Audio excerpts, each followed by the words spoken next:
ele transporta, então, a Mona Lisa e está sempre do ladinho dela, né? E o que aconteceu? Ele nunca entregou essa Mona Lisa, esse quadro, né?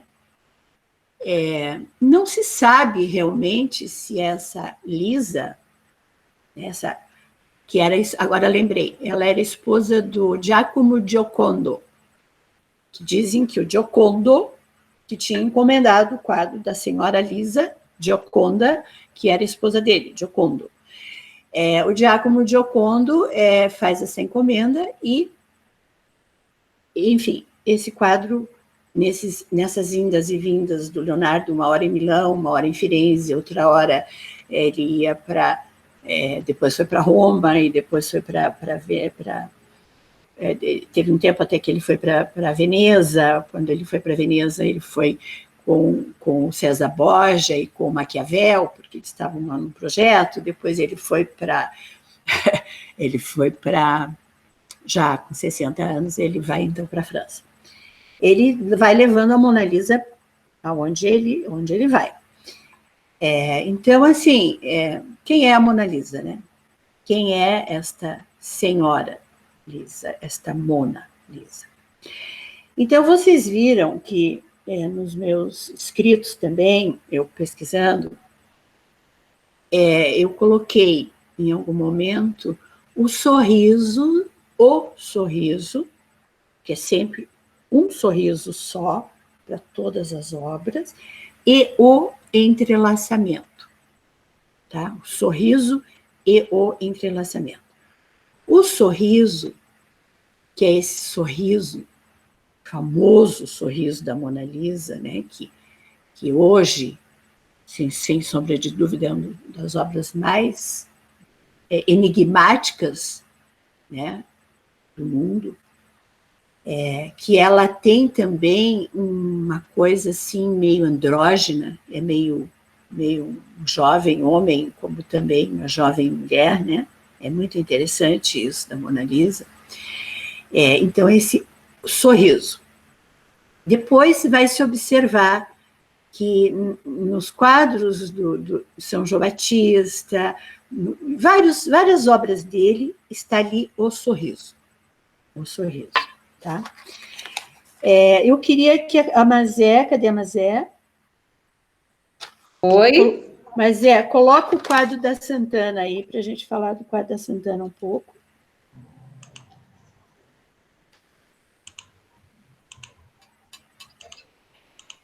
Eu vou colocar o quadro da Santana. Ó, esse é o quadro da Santana. Quem é Santana? Santana é a mãe de Nossa Senhora, Santa Ana. Acho que todo mundo sabe. Essa juventude de hoje, né? Eu também não sabia. Alguns anos atrás é que eu soube. Quando eu vi o quadro. A Mona Lisa e Santana estão no Louvre, tá? Os franceses não são bobos mesmo, né? Então, a Santana é esse quadro que o Leonardo da Vinci vai pintar, e que também ele leva com ele sempre. Quando ele vai para a França, ele leva a Santana e a Mona Lisa. Por quê? Vejam bem, aqui no quadro da Santana, né?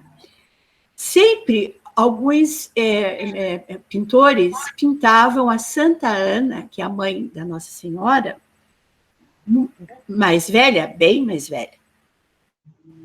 Aqui, a Santana é essa mulher muito novinha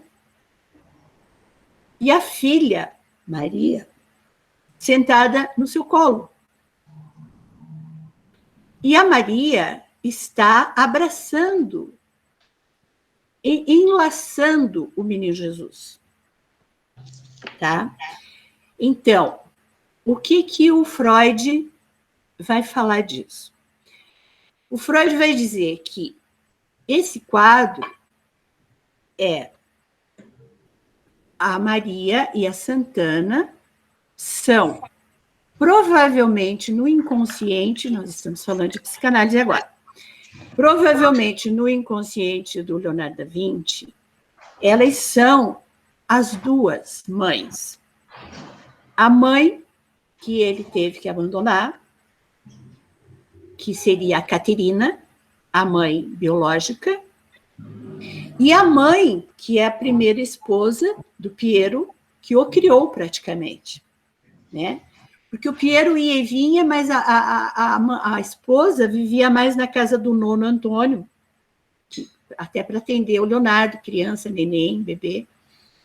Então, o Freud vai dizer, aqui estão as duas olhando para o menino, olhando para ele, uma sentada no colo da outra, e percebam que as duas são muito novinhas, muito jovens, muito jovenzinhas.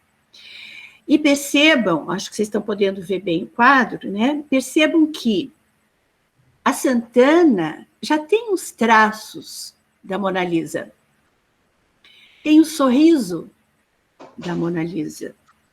A Maria, mesmo estando de perfil, ela também tem aqueles traços da Mona Lisa e aquele sorriso da Mona Lisa, tá?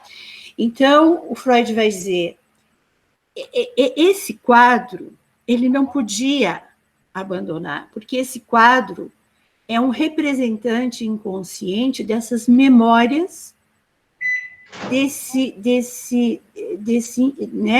dessa sublimação desse inconsciente, dessa mãe, numa só. Foram duas que o criaram, né? E aí, mas pode colocar o outro, que é o do aqui tem uma versão também do Santana, né? Vejam, ele sempre colocava imagens atrás, não se sabe se essas imagens eram imaginação dele, mas a natureza, né?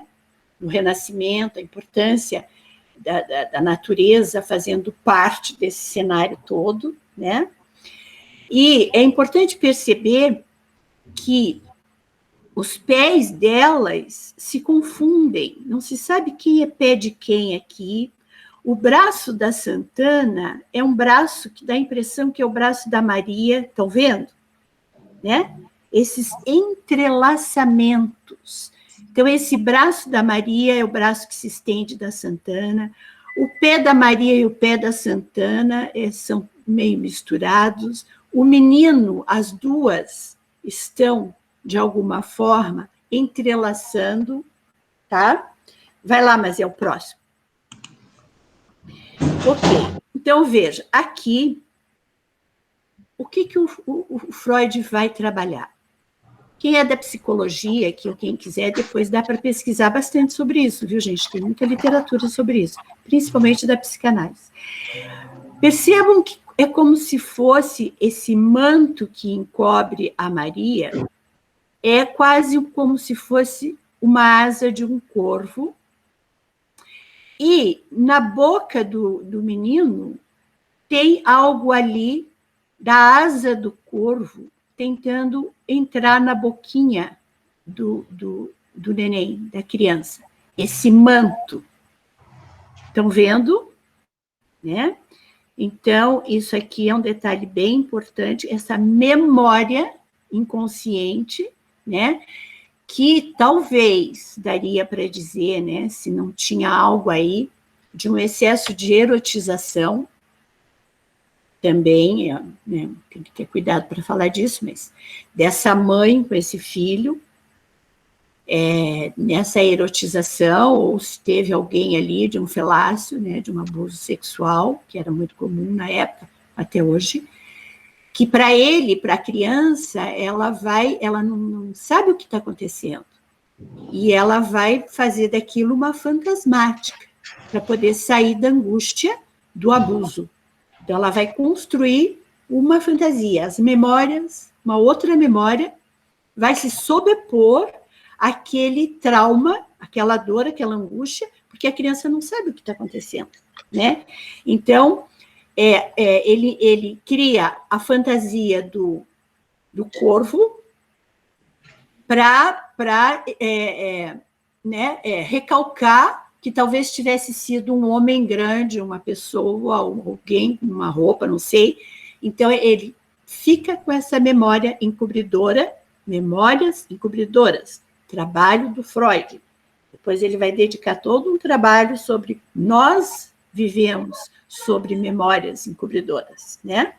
A gente diz, não, porque aconteceu, porque... Não, vai fazer análise, vai trazer em sonho, vai ver do que você está falando, porque o consciente, o eu, ele vai encobrir a dor, ele vai encobrir a angústia de fazer aquele relato, às vezes, tão cruel. Então, o Freud vai trabalhar aqui nesse sentido, tá? De que poderia ter sido... aí depois, vejam que interessante, né? Ele vai construir, olha aqui, ó, o entrelaçamento desse braço que abraça o menino, né? É um corpo só. A mãe, a Santana, que teoricamente seria, biologicamente é a avó, e as duas têm o mesmo olhar para ele, é uma linha só. Inclusive, tem umas obras que, se você colocar uma régua do olho da Santana, o olho da Maria e o olho do menino, é uma linha reta. Ele cria, então, esse entrelaçamento da história dele, inconsciente, de memórias encobridoras. Esse quadro tem essa função, tá? Pode passar, ó. Olha a perninha do menino sobre o pé da mãe, os entrelaçamentos todos. O sorriso é o mesmo das duas, as duas sorrindo para ele, né? Com o mesmo sorriso, que talvez o Freud vai escrever que esse sorriso que ele vai transportar para todas as suas obras tenha sido um sorriso que ele viveu na primeira infância, que são os primeiros registros que nós vamos guardar na nossa caixinha preta, como eu costumo brincar. Esse sorriso, ele vai ser possivelmente um sorriso que ele sublimou,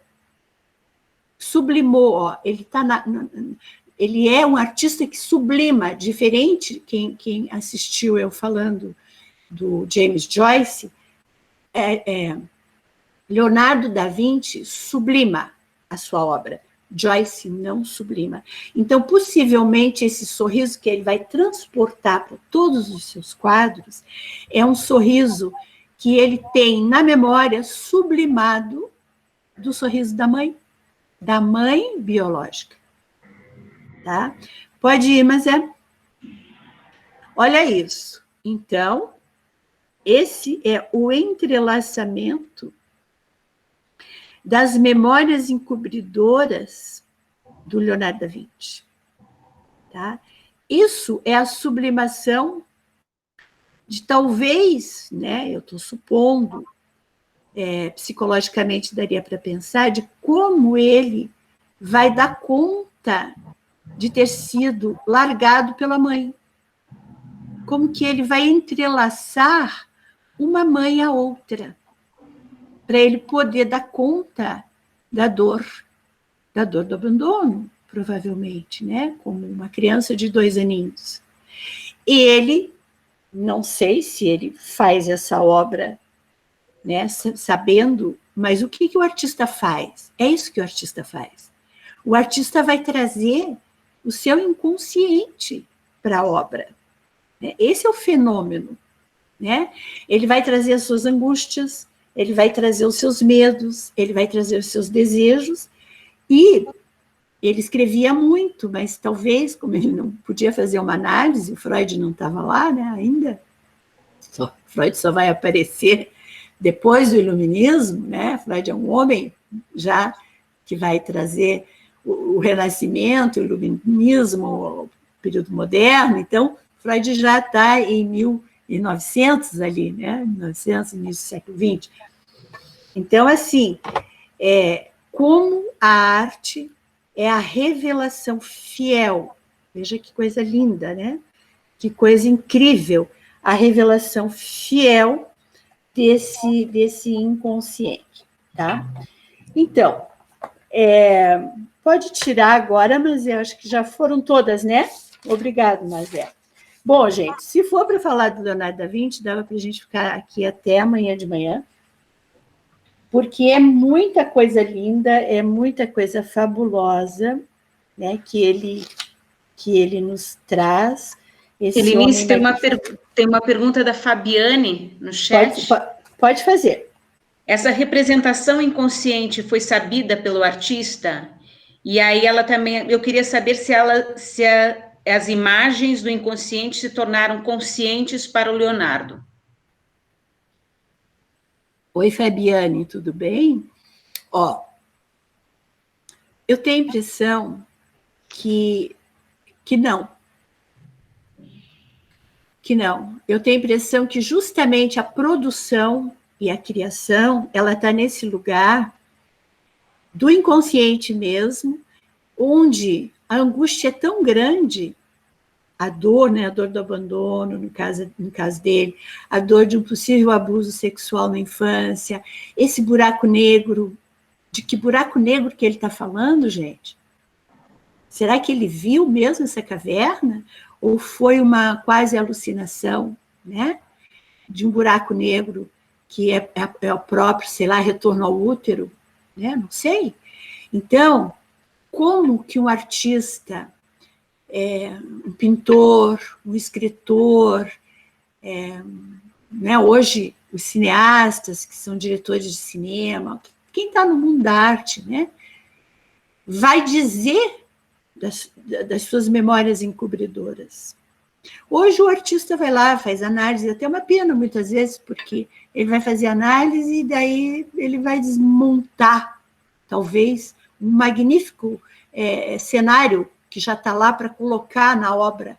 Tem que tomar cuidado, isso é uma coisa muito, muito séria, eu já pensei muito sobre isso, porque ele vai colocar na simbolização, que é importante, ele vai colocar na palavra, que é importante, mas o cenário da criação, para diluir a angústia, vai desaparecer na obra. Na obra. Então, por exemplo, o que aconteceu com Joyce? Joyce tinha que construir um pai, construir um nome. Por isso que ele tinha tanta raiva, às vezes, até de imaginar que a filha dele estaria lá fazendo análise. Ele dizia, não, ela não precisa mais de análise, ela fazia análise com Jung, ela está bem. Na verdade, foi um erro dele, né? Mas ele não queria reconhecer que a loucura da filha era a loucura dele também. Então, era um problema meio sério ali. Então, Fabiana, eu penso que, principalmente naquele período, hoje sim, fala-se muito do inconsciente, né? A arte está,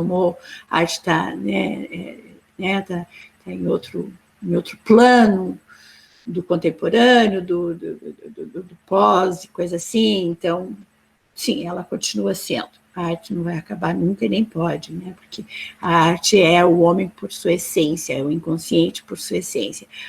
Mas eu diria que o Leonardo, ele tinha uma inquietação muito grande,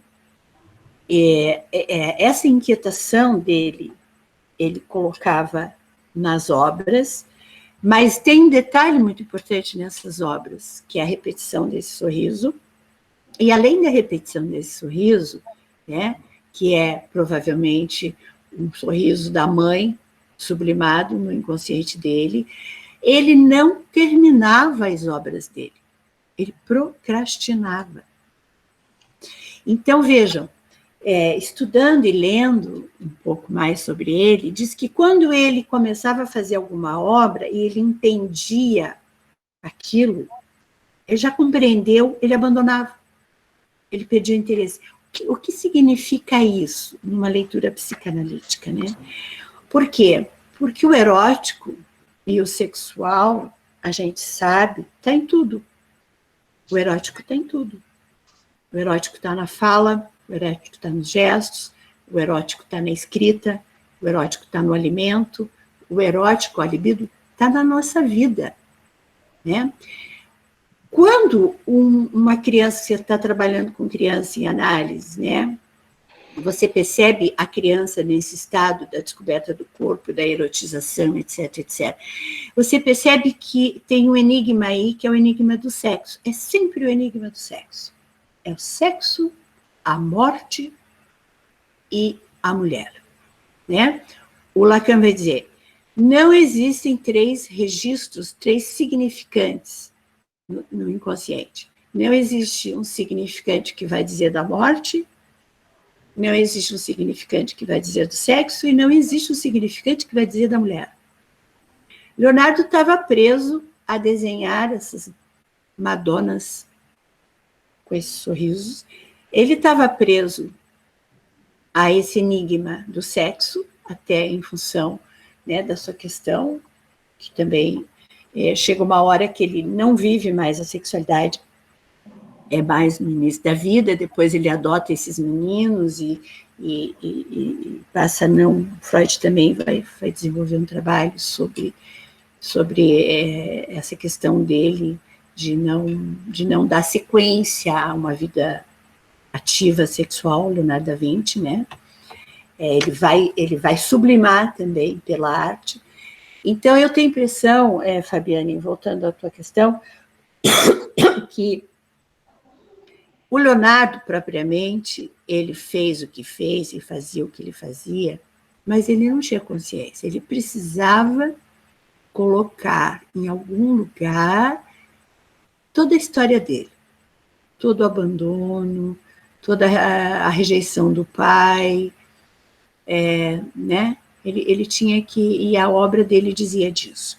E as obras que ele ia abandonando, eu tenho a impressão, porque esse é um traço muito interessante que daria para colocar aqui, que é o traço do neurótico obsessivo.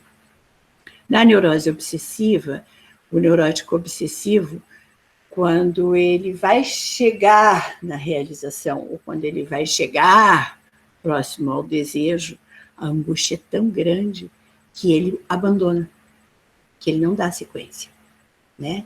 Então, talvez para o Leonardo mesmo, quando ele talvez fosse chegando próximo de um gozo, de um gozo sublime, né? Não só esse gozo que a gente entende, né? Mais patológico, talvez, mas de uma epifania, né? Quando ele fosse chegar diante de uma epifania, diante de um êxtase, né?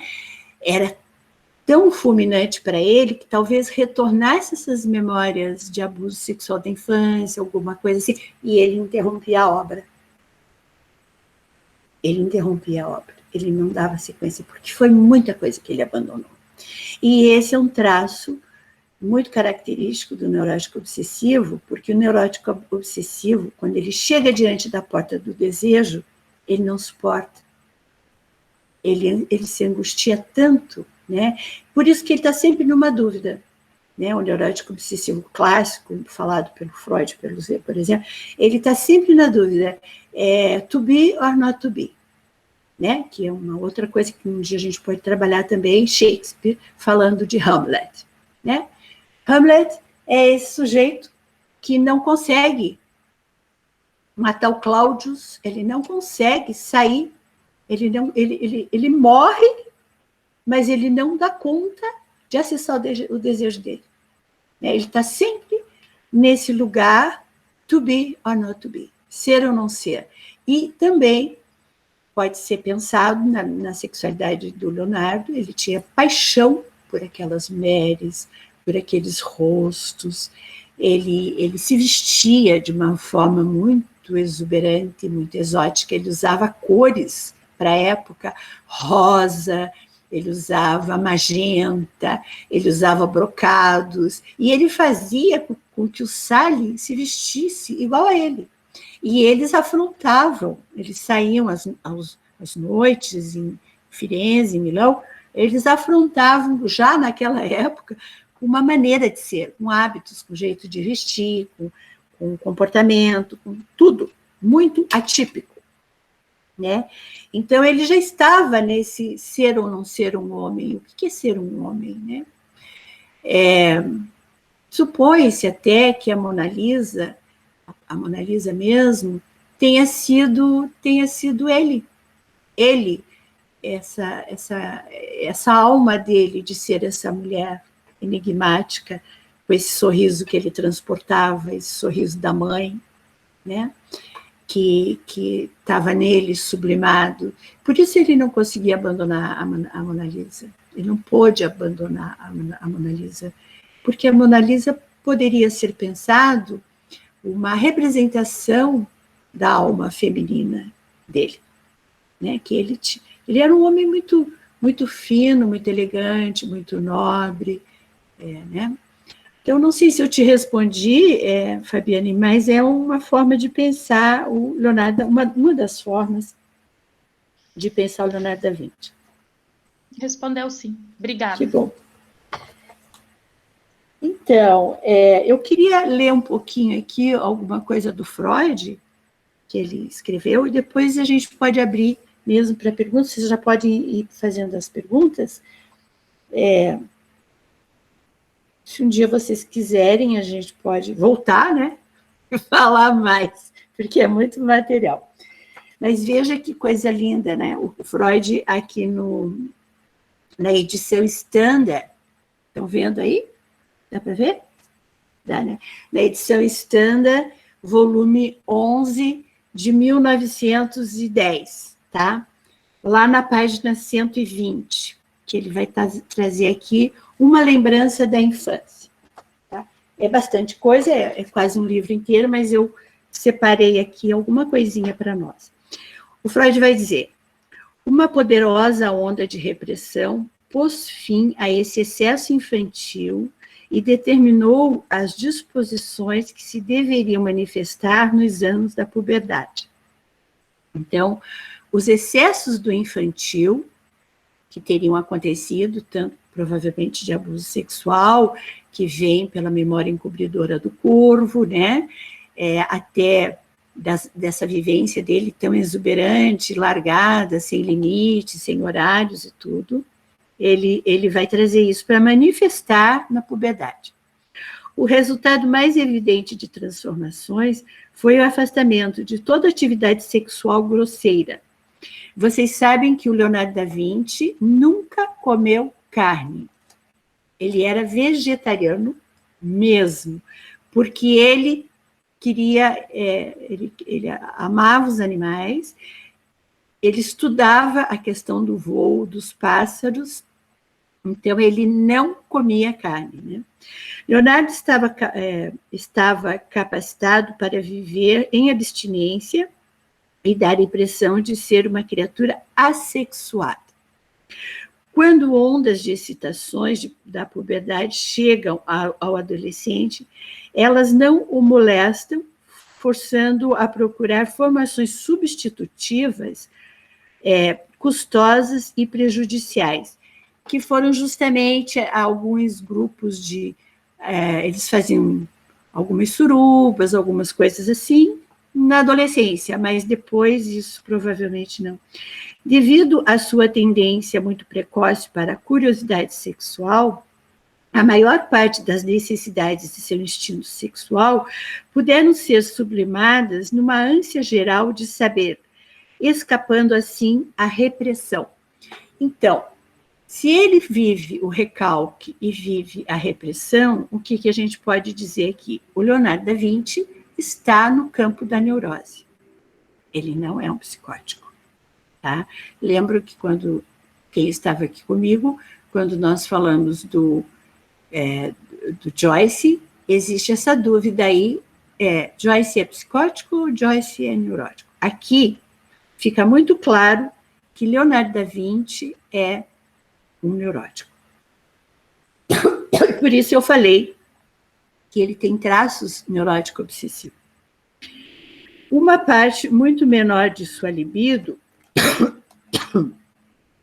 continuou orientada para fins sexuais e representa a atrofia... Ai, deixa eu tomar uma água.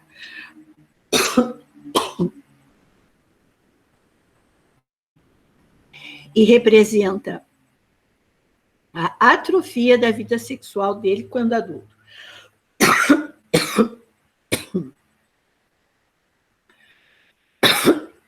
Por quê? O amor que ele tinha pela mãe foi reprimido. Essa parte foi levada a tomar uma atitude homossexual e manifestou-se num amor total pelos rapazes. A fixação em sua mãe e nas felizes lembranças daquele tempo, de suas relações com ela, continuou preservadas no inconsciente. Por isso que eu digo o sorriso, né? Permanecendo, porém, inativas por algum tempo. Desse modo, a repressão, a fixação, a sublimação desempenham sua parte, absorvendo as contribuições do instinto sexual para a vida mental e da obra do Leonardo. Tá? Então, tem muito mais coisa, né? Mas vamos falar um pouquinho. Quem tem perguntas, a gente pode continuar.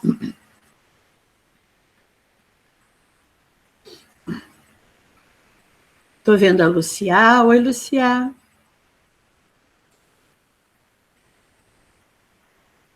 Vocês têm perguntas? Estou adorando, pode continuar. Posso continuar? Ai, que bom, Pode eu preciso continuar. do feedback de vocês, porque eu fico igual uma papagaia tossindo e falando. Eu estava pensando, falei, acho que estou até com receio de postar os desenhos agora. Ó, tá vendo? Não, deve postar, deve. Para quem não sabe, a Lucia é uma artista maravilhosa que está aqui, que coisa boa. Gentileza da Helenice. Continue, Lucia. Obrigada, viu? Toda a sua obra é muito inconsciente, eu tenho grande admiração pelo seu inconsciente projetado na sua obra. Ah, obrigada. Segue assim, que está muito bom. Que mais, gente? Vai aí. Tem mais coisa para ler. Vocês querem que eu leia ou querem perguntar?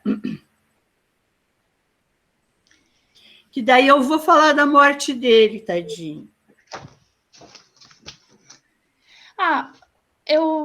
Eu queria poder fazer uma pergunta. Fácil. Mas, na verdade, é uma pergunta... E, na verdade, eu queria poder ver se eu conseguia mostrar um desenho que eu fiz. Ah, que ótimo! Pode tentar e perguntar. Uhum. Enfim, é bem pessoal a pergunta. Eu vou pedir licença para vocês para poder trocar.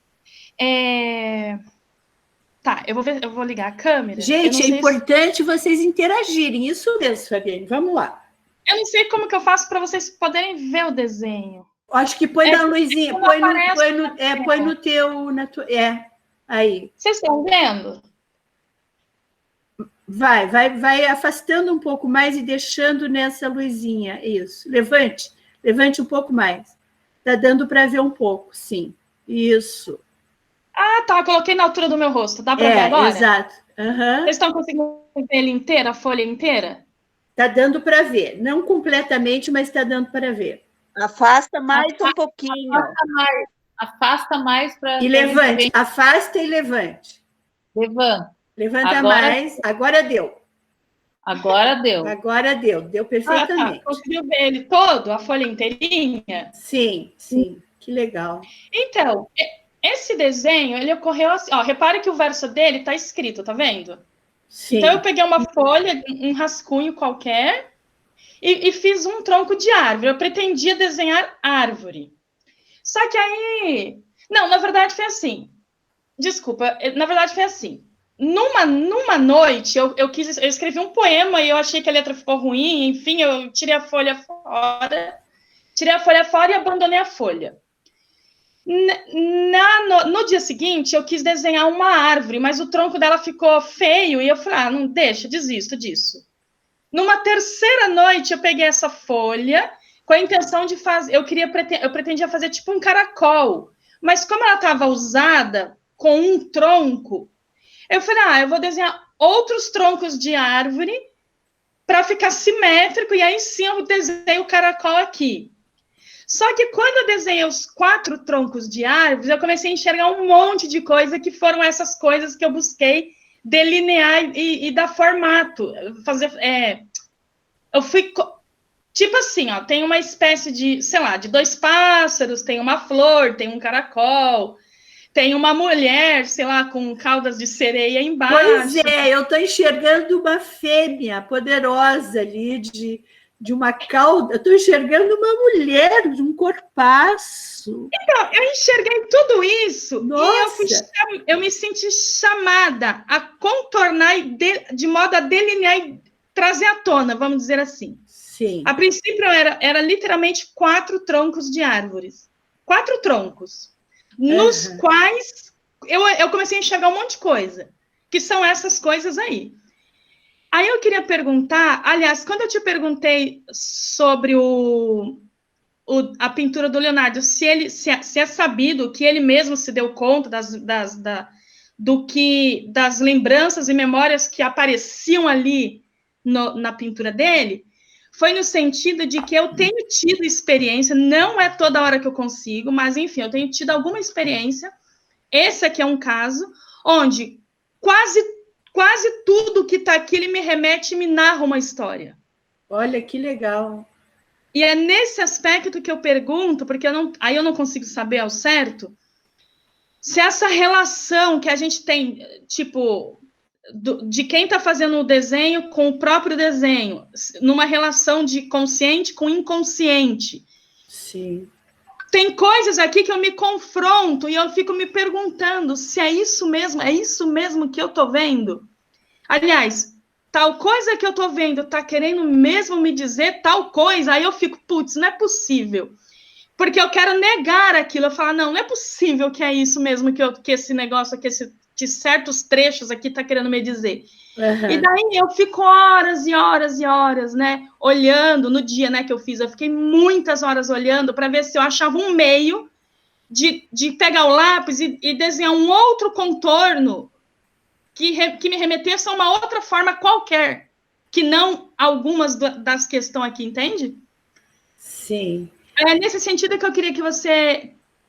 não sei, o que você pode... Foi nesse sentido que eu perguntei do Leonardo da Vinci, né? Se ele mesmo foi se dando conta.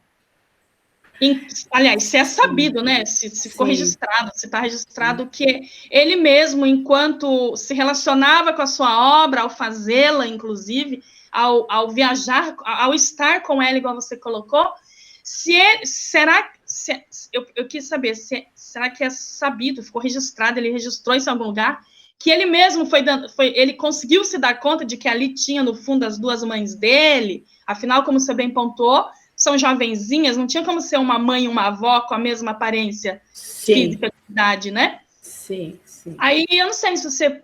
Sei lá o que você pode falar disso pra gente. Tá? Eu vou tirar aqui, tá bom? Tá bom. Obrigada, Fabiana. Obrigada, eu que agradeço.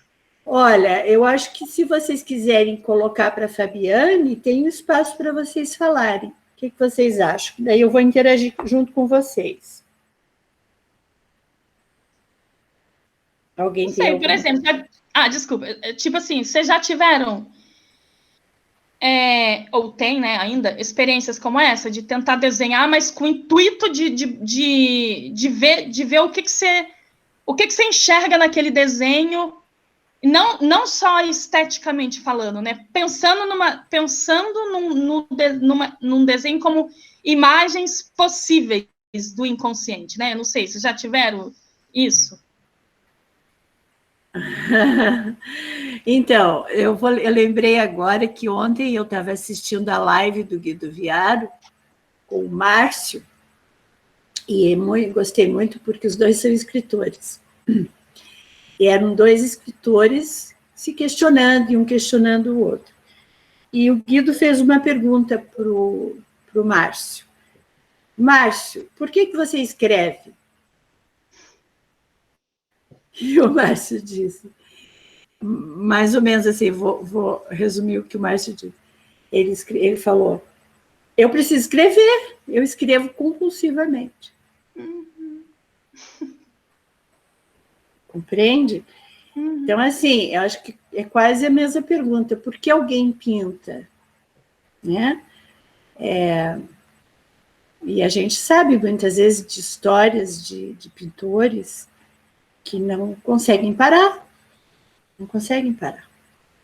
Porque tem algo aí que demanda do inconsciente, que está dizendo alguma coisa.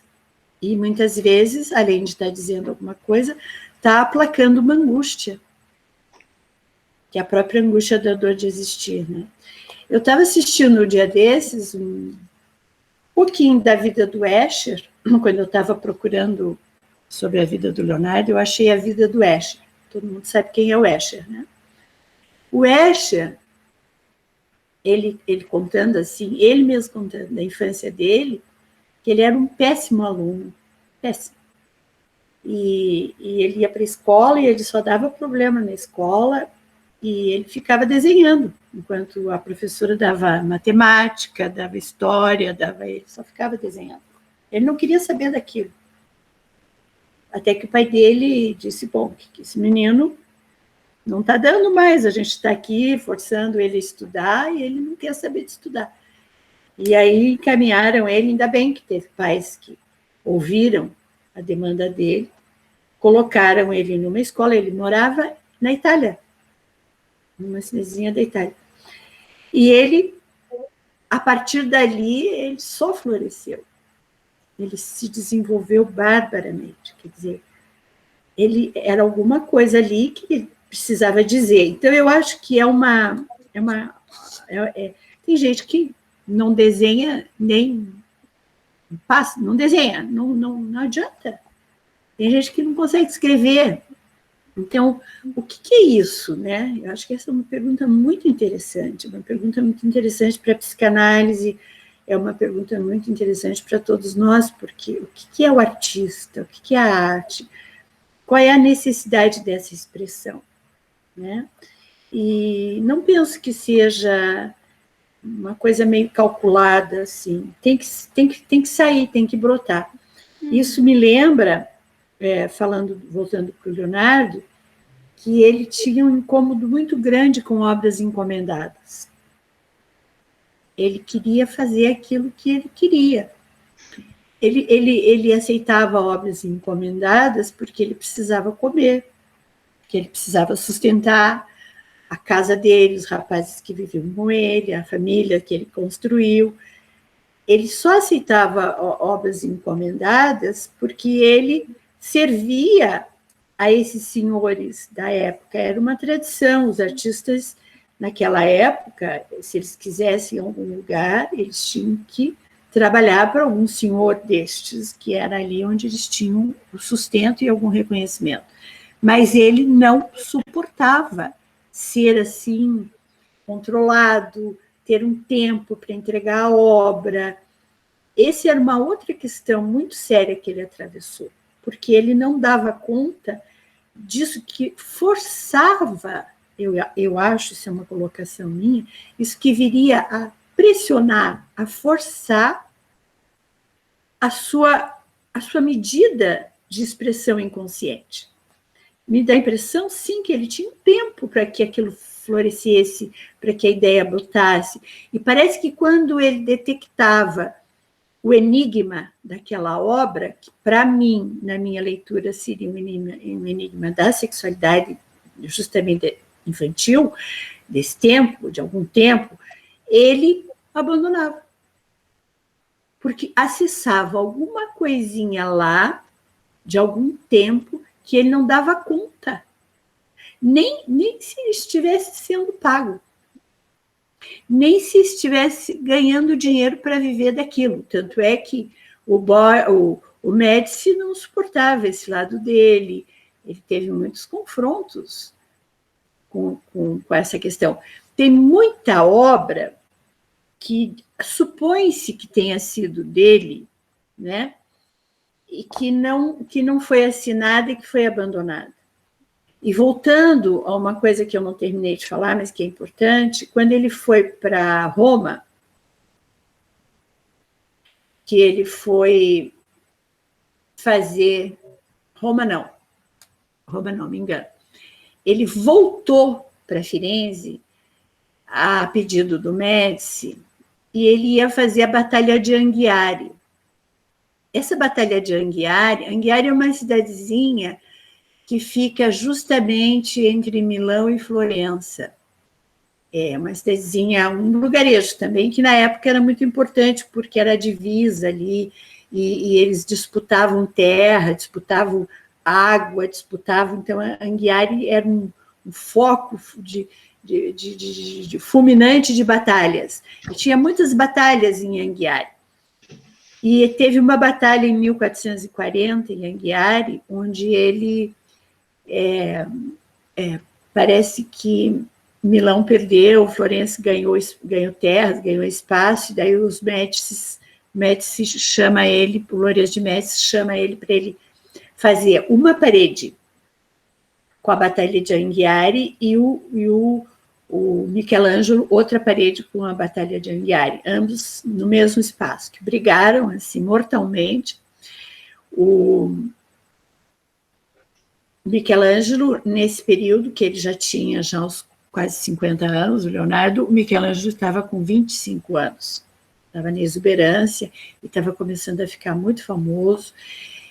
Ele abandonou, está lá, assim, até hoje, né? Depois foi feita alguma coisa em cima, esse Vasari parece que fez alguma... E depois eles escabaram e acharam essa batalha, mas tem... Então, assim, quando ele era pressionado, que isso atravessaria alguma coisa da subjetividade dele, alguma angústia ali, alguma coisa, e ele já tinha até recebido o dinheiro, ele já tinha sido pago para concluir essa obra, ele foi embora e nunca mais terminou. Então, eu acho muito interessante pensar mesmo, né, o que é a obra para um artista. O que ele quer dizer da sua estrutura subjetiva, da sua realidade psíquica, né? Da sua realidade psíquica, para ele está dizendo o quê? Quando ele está dizendo da sua obra. Assim como é a Mona Lisa, né? Mona Lisa é isso, será? A alma feminina do Da Vinci, que mantém o sorriso da mãe? Olha a dimensão. E por isso, hoje, esse quadro é o que ele é. Né? Que mais, gente boa? Mais alguma? Lenice. Oi, pergunte. Eu vou falar. Tem alguém querendo falar? É Posso você? falar? Pode falar. Então tá. Eu vou falar um pouquinho assim pela minha questão na arte. Eu sempre acho que tudo está dentro da gente e que tudo está pronto. E eu acho assim, toda vez que eu vou desenhar ou fazer uma joia, alguma coisa, eu lembro da física, aquele movimento da física das ondas e tal, né, que percorre, que é a crista, que você faz os cálculos e tal e tal. Mas eu acho que é como uma coisa de ondas e que essas ondas contêm partes. E essas partes, a gente como artista, a hora que você senta no teu ambiente de trabalho, é como se você acessasse, sabe, essas partes. Então, é como se ela tivesse pronto. Eu não estou falando nada de religião, sabe? É uma coisa assim pessoal, que é uma verdade para mim, não significa que ela seja uma verdade. Mas é uma coisa assim como se você alçasse, você usou uma palavra aí que é acessar. É como se você acessasse essa obra e ela passasse através de você, através do teu sentimento, através do pincel, ou do lápis, ou do qualquer outro produto que vai ser utilizado. Então, acho que é mais ou menos isso, assim, essa questão do processo criativo, para mim, né? Não sei, assim, para outras pessoas, como é que funciona. Muito boa a tua contribuição, que eu sei que você é uma artista e vive para a tua arte, né? E a tua arte vive para você. Muito boa contribuição. É um enigma, né? Eu sinto que é um enigma, assim, Luciá. É algo da realidade psíquica, algo da tua história, algo da tua estrutura, que é da subjetividade, né? Algo da tua sublimação, está aí, né? E que você, de alguma forma, horas visualiza dentro da física, né? mas você tem a coisa da arquitetura na tua obra. A tua obra é uma arquitetura, né? Ela é um desenho, depois esse desenho vai para uma maquete, que essa maquete é a joia, né? Que a própria maquete está na joia, mas não é uma réplica, é uma criação sui generis, e é só uma, é única, né? É um traço, questão do traço, né? A questão do traço. Eu acho que daria para dizer também que o sorriso que o Leonardo mantém é o traço, é um traço, né? O Freud vai trabalhar o tema do traço unário, esse primeiro traço, essa primeira marca, unário, né? Primeiro, que é um traço que a gente vai ter como um registro das primeiras marcas inconscientes, e a partir daí vai ser construída a nossa história. Então, vejam, né, um menino de 2 aninhos, com essas memórias encobridoras de um corvo, olha como ele foi tentando sublimar, né, de um sorriso, Porém, foi assim que ele construiu a vida, a obra, ele não conseguia fazer outra coisa. Leonardo não conseguia, né? Um artista por excelência. E, ao mesmo tempo, né, o período que ele viveu foi um período que florescia, que deu lugar, né? Ele foi muito favorecido nesse sentido. Ele foi um homem do seu tempo, mas um homem que antecipou um tempo para a história, né? Teve a sorte de morar em Florença, e viver isso tudo, né? Quer dizer, e, bom, às vezes eu acho também, né, quando você vê, quando também eu estava pesquisando a vida do Fred Mercury, né, que é uma pessoa do nosso tempo, foi uma pessoa do nosso tempo, que foi aquele rapaz? Que foi aquele rapaz? Ele nasceu num cantinho da África, uma história bizarra, uma religião, os pais zoroastras, rígidos, eles eram de origem indianos, né? Viviam ali, mas não eram daquele lugar ali. O pai trabalhava para banco inglês.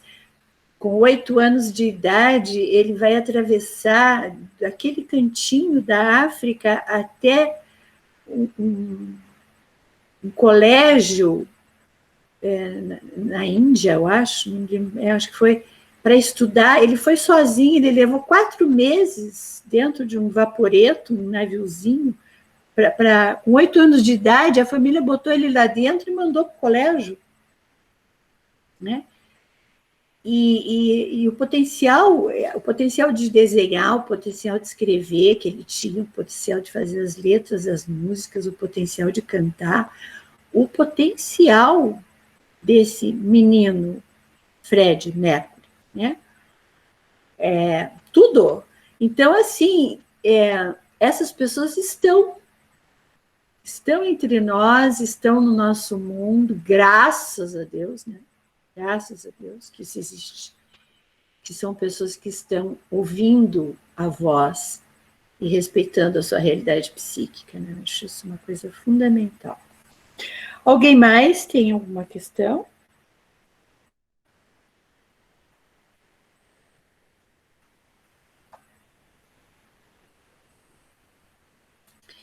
Então, gente, eu vou contar então um pouquinho do final da vida do Leonardo, tá?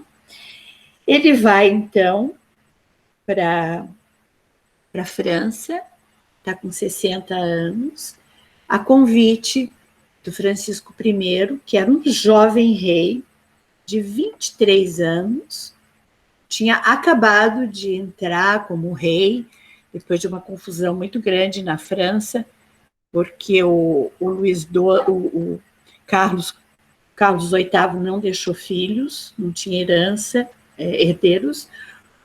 O Luís XII não deixou herdeiros também. Eles eram Valois, Bourbon, Valois.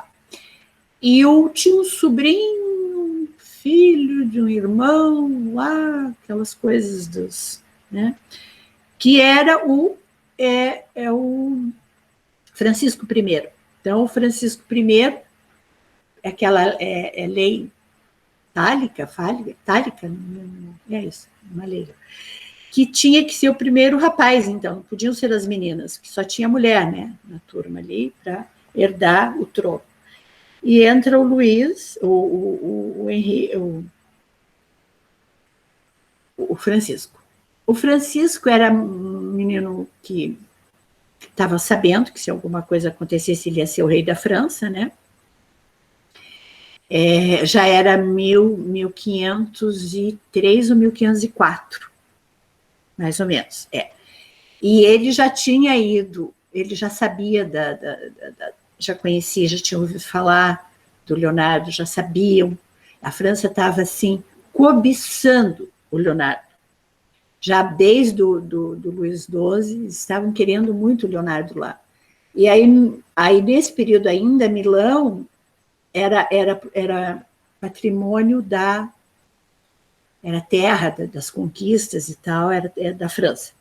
E aí tem um contato com o Leonardo, o Francisco, e o Leonardo, então, o Francisco convida e finalmente oferece ao Leonardo tudo aquilo que o Leonardo tinha ambicionado, desejado, procurado a vida toda. Um pai. Só que esse pai, um mecenas, um rei, um menino de 20 e poucos anos, que ficou encantado pelo trabalho do Leonardo. E faz uma proposta para o Leonardo, assim, inegável.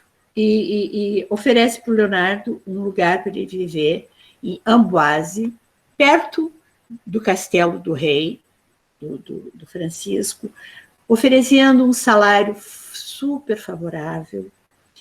Ele pôde levar o Melzi, ele pôde levar o Sali, ele levou a Santana, ele levou a Mona Lisa, que ele não abandonava, ele levou acho que foi o João Batista também, algumas obras que eram ele mesmo, até pela expressão, ele levou. E lá ele ficou, então, pouco tempo, né, quando ele encontra essa maravilha de tudo que ele tinha sonhado, tudo que ele tinha procurado, e alguém que não pressionasse ele. E não era assim, por obra que você pintar, você recebe. Não. O Francisco disse, você tem um valor X para sempre. Produzindo, não produzindo, você é meu, está aqui. E ele realmente ficou ali pintando, e daí ele voltou a fazer uma coisa que ele fazia magnificamente para o Ludovico Moro, Ludovico Sforza, mas ele era o Moro porque era um apelido. Ele ficou fazendo cenários de peças de teatro, figurinos magníficos de roupas, que ele também desenhava roupas. Ele se esbaldou nesses últimos anos, dos 60 aos 67, né? Que ele, então, ali em Amboise, nessa casa, o Francisco cede uma casa super confortável, tudo. Teve um final de vida magnífico, em função desse carinho, dessa admiração, dessa sensibilidade do Francisco, né, para com o Leonardo da Vinci. E o Leonardo gostava muito dele, gostava muito mesmo.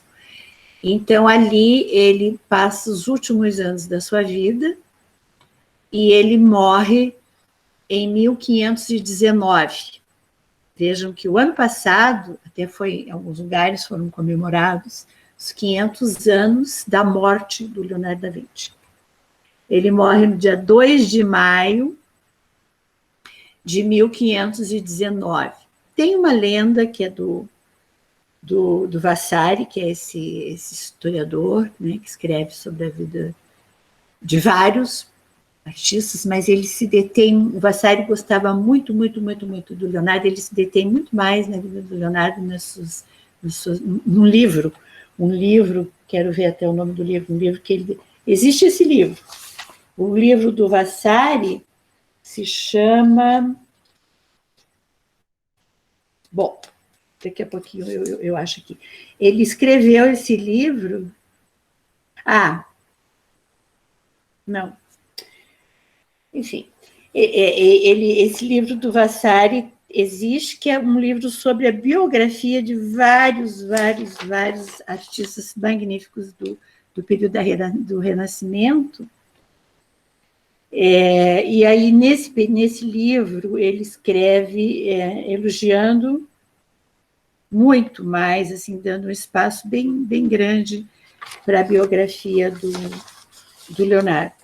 E nessa biografia desse livro que o Vasari escreve, ele vai falar que o Leonardo da Vinci morreu nos braços do Francisco I.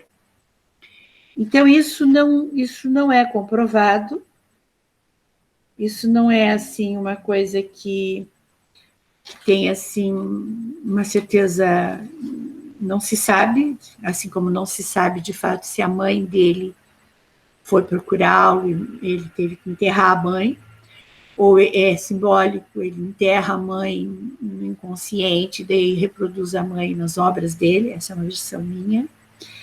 Não se sabe, então, como foi, então, se de fato é verdade isso dessa história, né? Se aconteceu mesmo isso. E ali ele morre na França, né? Dizem que nos braços desse mentor, desse pai tão jovem, que finalmente ele encontrou. Mas dá para entender, assim, algumas coisas interessantes, porque ele vai, né? Eu gosto, às vezes, de fazer um paralelo, assim, com o Joyce, a questão com o pai também, né? Questão com o pai, questão com a mãe, o Joyce também, mas parece que o Leonardo, ele também está sempre meio que é uma questão do neurótico obsessivo também, né?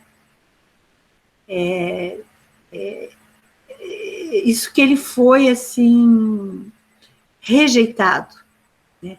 Que ele não foi reconhecido legalmente pelo pai, não tinha um documento dizendo filho de, né? O avô faz essa função, o tio faz a função de convívio, de relacionamento, né?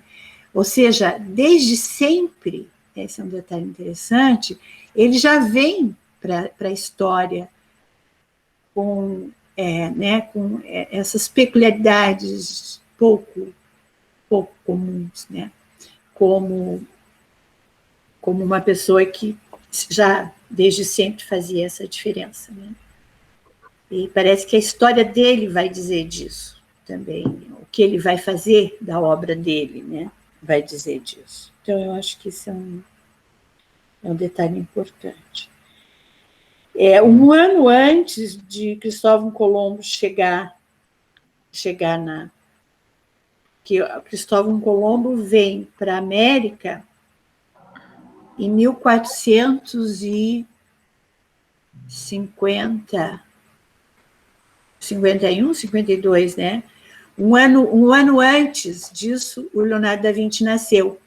Então, veja, o mundo, né? Cristóvão Colombo vindo para a América, Leonardo nascendo, a reforma protestante, Calvino, Lutero, né? O humanismo tomando conta da Europa, né? A Idade Média meio que não deixando de se manter, porque Deus continuou num lugar, mas não no teocentrismo, era mais só Deus, né? E a própria obra do Leonardo é uma obra que, se vocês prestarem atenção, né, o João Batista do Leonardo, ele está apontando para cima, sempre as obras dele para cima, a natureza, muito, sempre trazendo a natureza, o homem vitruviano dizendo disso, quer dizer, ele está retratando ali, né, esse momento, esse homem desse momento. Né? Então, a importância magnífica. Helenice, desculpa. Pode falar. Já são 9 horas. Tá bom. Não, eu né? pedi, eu falei, mas você manda eu parar, porque... Então. Perguntinha, mas por favor. Diga. Primeiro dizer que eu adorei a história toda que você contou da vida do Leonardo da Vinci. Foi muito legal a forma como você contou. E nos comentários que você escreveu na divulgação do filme e dessa apresentação, você colocou lá 2 itens que chamaram a atenção do Freud. Um era o fato dele não ter tido um relacionamento amoroso e o outro era o fato dele ter sido canhoto. Ah, pois é. Eu queria saber o que para a psicanálise, em que isso é significativo.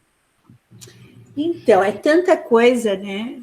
Esse trabalho do Leonardo também escrevi quase um caderno inteiro. É muita informação. Ele é canhoto desde sempre, né? E como canhoto, era mais uma razão que a escola que ele frequentava, embora fosse uma escola não de elite, porque ele não podia, ele sofria muito bullying, porque era uma coisa do demônio. Naquele período, eles tentavam forçar as crianças a passarem a mão destra, a mão sinistra, que fala em italiano, né? Destra, sinistra, voltar a escrever com a mão direita. Então, ser esse cara canhoto era uma coisa completamente fora de propósito da época. Ele já estava ali, ele já vinha no avesso, né? Veja que isso é bem subjetivo, né? E me dá a impressão também que ali está um confronto com esses lugares, a história, a mãe, o pai, a direita, a esquerda, né? Dá para pensar isso, né? Então, ele está num lugar avesso, né? Da direita e da esquerda, da sua própria subjetividade.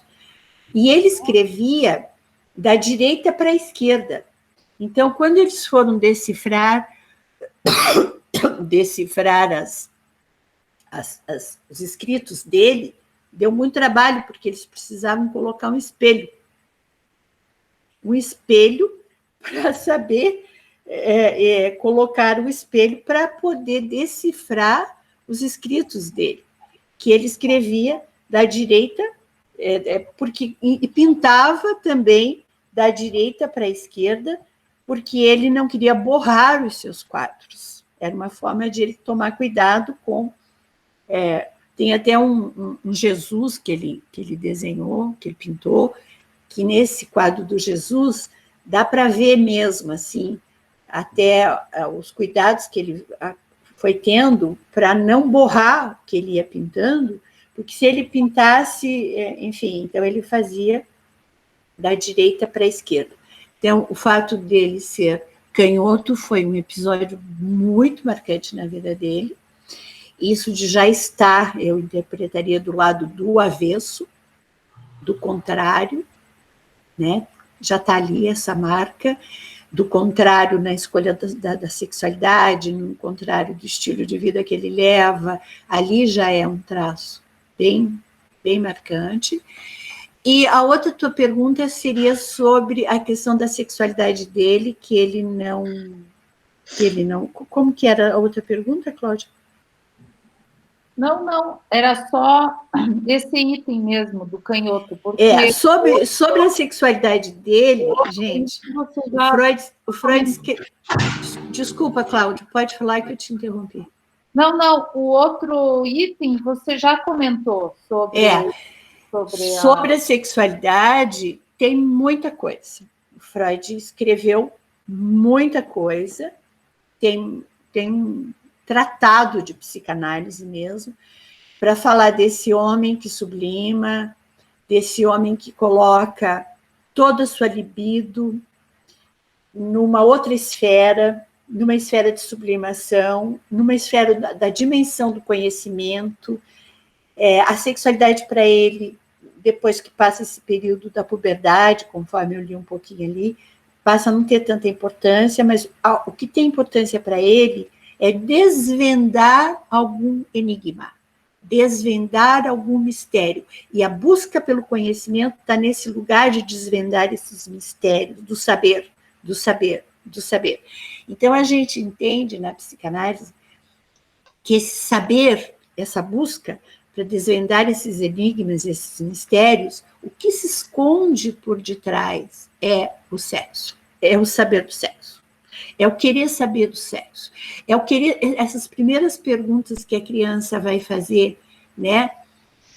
Da onde eu vim, para onde eu vou, quem eu sou, quem é o planeta, por que, né? Ele teve a curiosidade de saber por que o céu era azul.